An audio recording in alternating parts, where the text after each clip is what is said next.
Just a bunch of genetically engineered experiments that were failed, and they're run amok inside this tower. Security system gone off, and you're trying to make it to the top to disable it so that the Pioneer crew can get in there and like investigate it and stuff.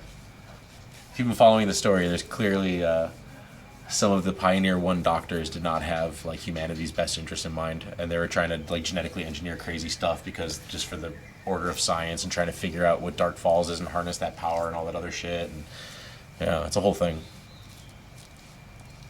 Gold Dragon was like, there's now 2 of these things. Oh yeah, it splits, doesn't it? Yeah. Splits eventually. It's an interesting battle arena too, right? With the big TV screen that's filming you and stuff. It's very cool. It's a cool touch. It's a great battle. Just like the room is cool, you know. The battle's not that hard. It's pretty cool. Yeah. Yeah, episode 2 slaps, man. I told you, like it's quite enjoyable. Like it's like underrated as fuck, this game. Like really. Just took some time. Yeah, exactly. Yeah. Bro, I'm like unstoppable in episode 2 Ultimate now with my weapon loadout and the armor and stuff that I have. Like, it's crazy. Hello, Night Owl Canadian. I was just doing right now temple run before I started my stream. I did a quick temple run, just like offline temple in the How about now? no quest, you know. Crazy Dutch bastard. Instator, thank you for the 22 Prime months. Appreciate you. Let me get this thought out. And I went there and I realized I didn't have any healing items with me, and I'm a raycast, I can't heal, you know. So I was just like, all right, let's just see how far I can get. And I got all the way to the boss gate, and I only used a handful of dimates and stuff that I picked up, and a star atomizer that I picked up along the way. That's it. Handful of things. Like I'm just taking down everything in like a single combo. Done. And I found that there's like, I have a couple armor that are quite weak. They don't have high defense, however, they have high like dark defense, and that's what stops you from getting one hit killed by those dark orbs that the flowers and ultimate shoot.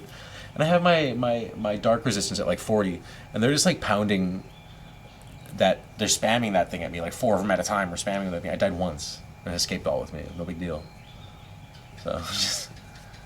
So like even if you have your dark up to like 40 or something like that, you can get up to 50. Like you don't have to worry about that. It's like does nothing. It's just like the poison does nothing to robot characters. But instant death will affect you. You just gotta mitigate it with dark resistance.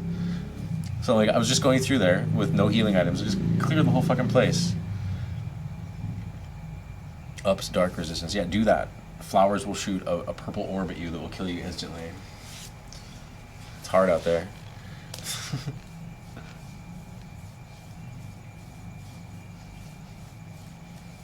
Yeah, so anyway, Kapokos, you're now getting into the cool part of the game.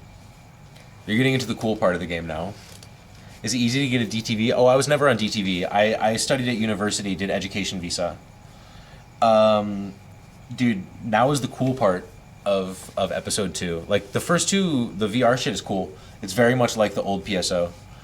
It's very much like episode 1 in terms of, like, layout. Like, the temple's pretty cool, though, because it's got all those mazes and stuff, but eventually you get so used to those mazes, you just go right through them.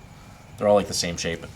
It's not a big deal. And you find that there's always hidden switches where there's no doors. They have the crumbling walls that you can shoot open and stuff. It's like, yeah, whatever. It's easy to understand.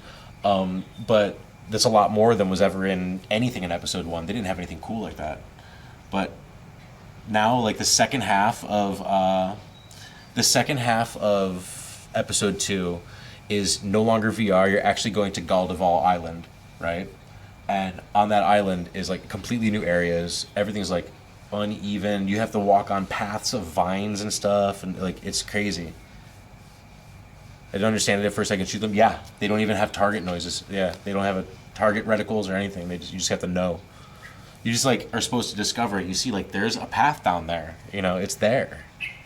You know, I can see a box over there, and you just like start shooting at it or swiping at it or something, see what happens. You know, and then suddenly you take one out. You're like, oh. Some of them cannot be destroyed. It happens every once in a while. They don't open. Very rare. A couple of them do that.